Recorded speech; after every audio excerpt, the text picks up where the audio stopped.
Steam blocking? Should I do it?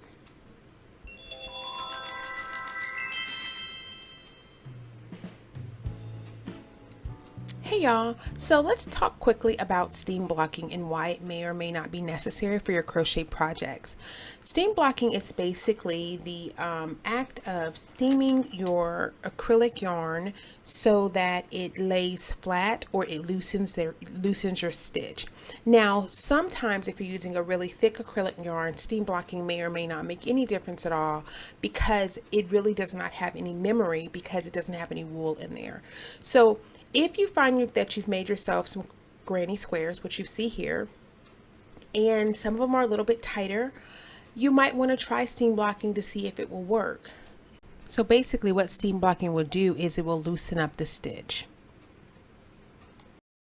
So the way you do it is you use some stick pins. You'll use a surface that allows you to stick the stick pins into them, and I'm using a piece of cardboard, and then you would use an iron or a steamer.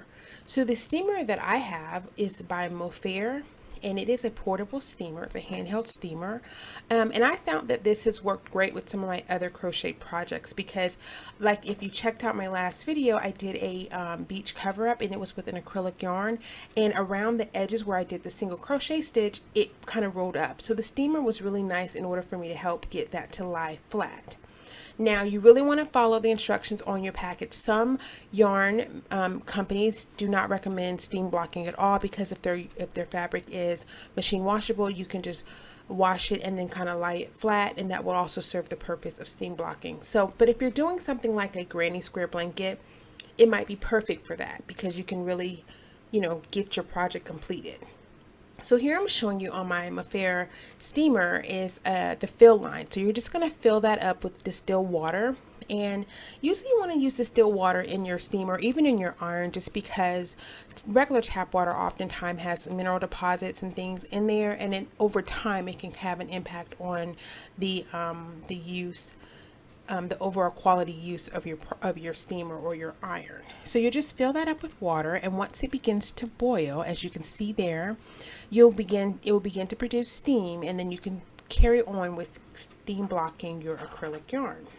Okay, so let's just take a moment to talk about the steamer versus the iron. So of course, if you're using a steamer, once it becomes really hot, you're going to be able to kind of control the amount of steam that is applied to your crochet project. The way I have my granny squares pinned, I'm going to be able to hold the cardboard up to the steamer to a safe distance. And that's really important when you've worked really hard on a project and you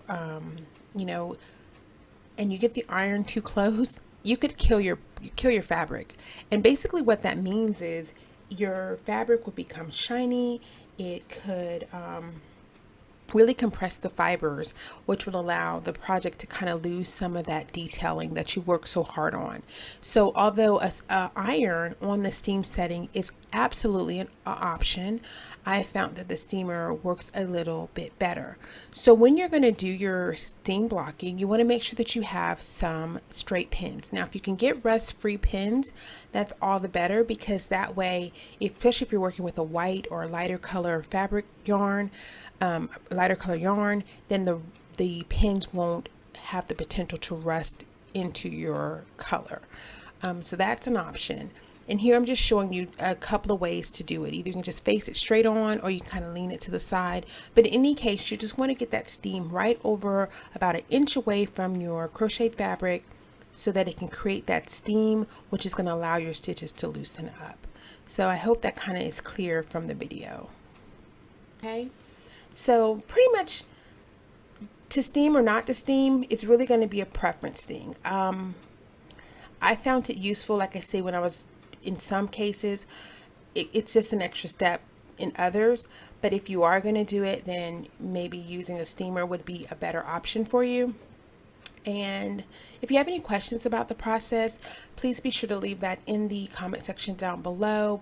But really, if you just look here, it kind of just leaves the yarn a little bit more softer, a little bit more pliable, and I'm here for that, and it makes the project really complete at the end. Everything looks really nice. So anyway, if you're interested in that steamer that I spoke about in the video, I'll make sure I'll leave some information in the description box down below. If you haven't subscribed to my channel, please take the time to do that, and then check out all of my other videos. Thank you again for watching, and I'll talk to you soon. Bye.